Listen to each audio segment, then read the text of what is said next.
Di ko naman akalain na hindi ko rin inaasahan pa.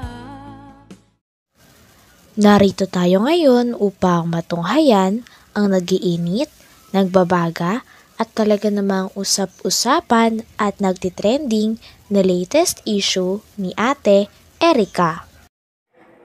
Sa pagpapatuloy ay narito muli si Kalingap Val Santos Matubang upang pag-usapan ang issue sa pagitan ni Ate Erica at ng kanyang pamilya, lalong-lalo na sa kanyang lolo na si Lolo Miguel. Dito nga ay sinasabi ni Kalingap Val na tutuparin niya ang pangako niya kay Lolo Miguel na talaga namang inabandona ng kanyang mga apo at hindi na binibisita pagkatapos magkaroon ng sariling bahay at mga pera. At ito nga si Ate Erica at Sheila May. Sumayaw-sayaw, tayo'y sumayaw-sayaw, limutin na.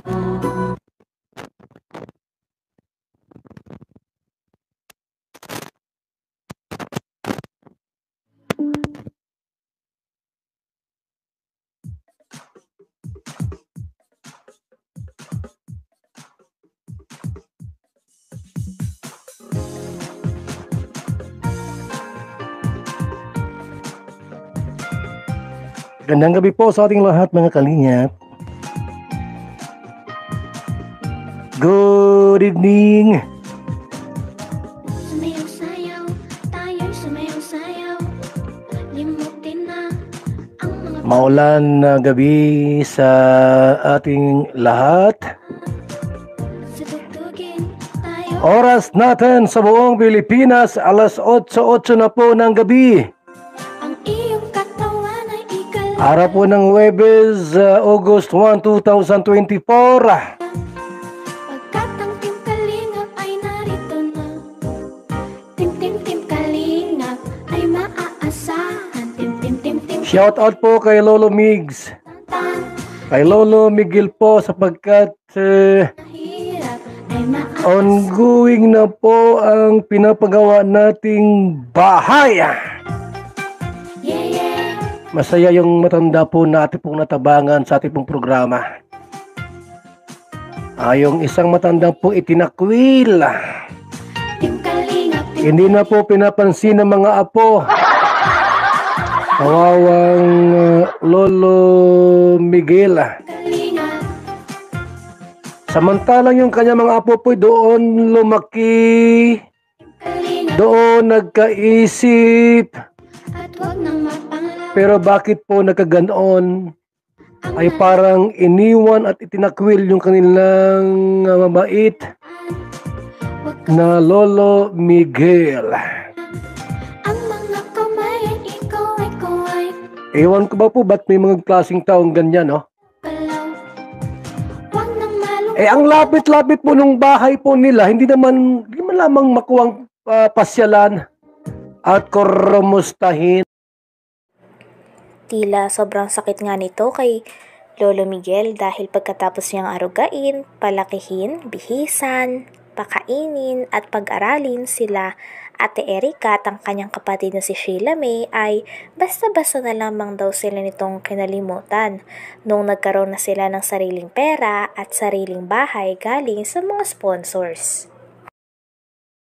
Nila, hindi man lamang makuwang pasyalan at kumustahin. Lola, kumusta na kayo Lola? Lolo, kumusta na kayo dito Lolo? Hindi man lamang makuwang ganunin yung kanilang lolong nagpalaki sa kanila.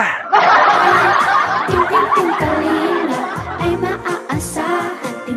Tuloy yung matanda po mga kalingap ay igwaning sama ng loob doon sa magkapatid. Mahirap ay Silang nagpalaki, nag-aruga, hindi man lamang makuwang pasyalan sa bahay po nila. Team Kalingap.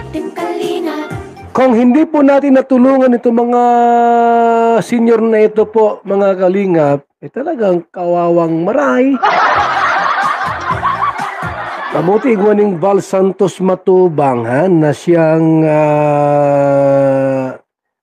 nakakita po sa sitwasyon nila Lolo Miguel. At yan nun, tinulungan nating mapabahayan.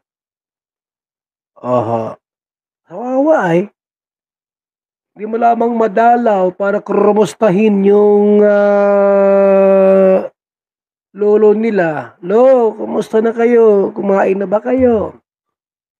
Kumusta si Lula? Kumain na ba kayo? Wala man lamang po mga kalingap. Wawa yung matanda.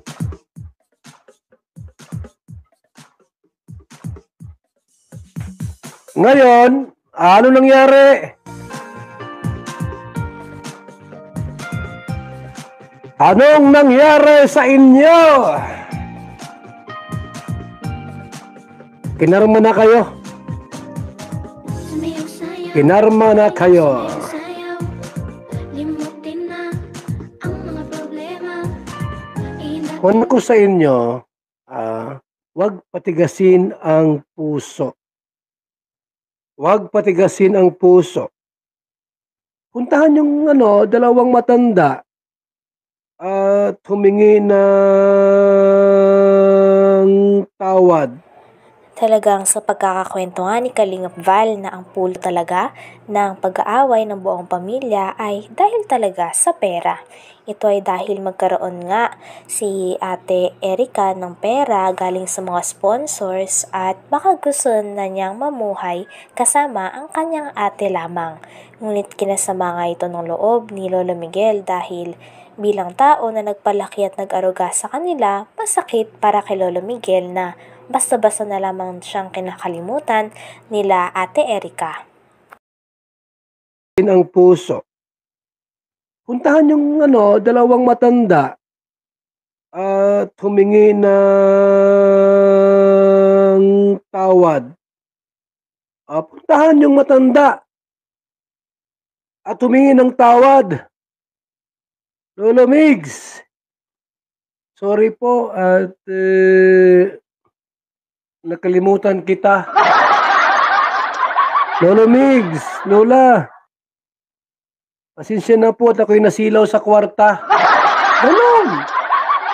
Magkaroon po ng humble heart. Yung tinatawag na pagpapakumbaba doon sa inyong mga lolo at lola.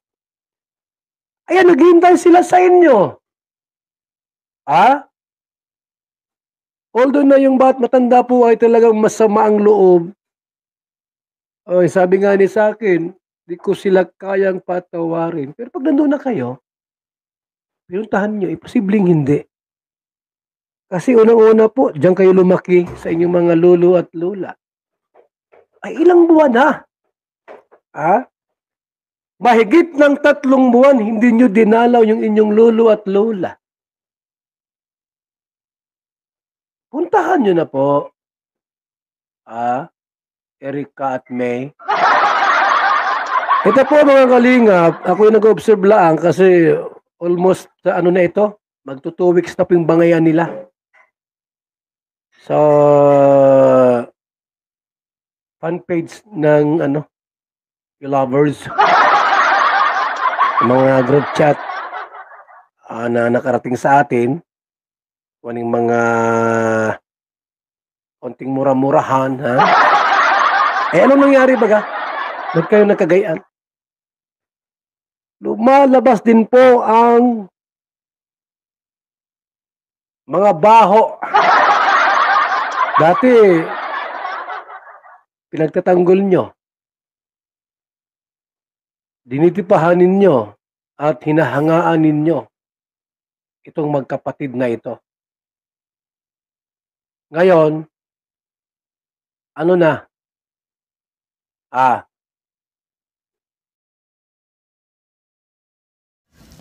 Hanggang dito na lamang muna ang ating nag-iinit, nagbabaga, pinag-uusapan at talaga ng mga nagtitrending na latest issue ni Ate Erica.